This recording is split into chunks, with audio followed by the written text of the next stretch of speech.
Ayoko. Ayoko sabi. Tauhan ng isang apartel sa Maynila, paulit-ulit daw na hinipuhan at binastos ng sarili niyang amo? Sigaw ako, sige. Ayoko. Ayoko nga eh. Natawan mo ko, sisigaw ako, sige. Nung lalabas na po ako, bigla niya po sinarado yung pinto. Niyakap niya po ako. Tapos hinawakan niya po yung nasilang bahagi ko.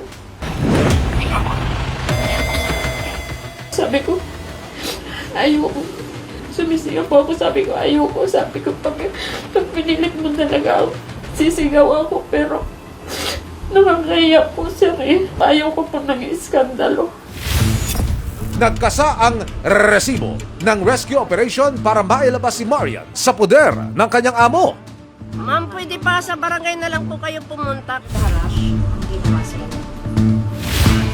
Sa paghaharap ni na Marian, kanyang anak at may bahay ni Charito, Hindi ko masisi yung namin. Lalaki siya.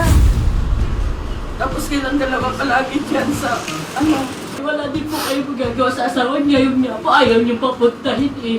Para makausap yung asawa niyo. Taas na nga po yung mama ko. Hindi naman po tungkol sa trabaho lang. Hindi na po mag-ahasa. Ayoko nga eh. Natawan mo ko, sisigaw ako, sige. makalaya pa kaya ang empleyado sa kamay ng umunoy mapanamantala niyang boss? Ayoko sabi. Abangan ang buong kwento sa Resibo ngayong linggo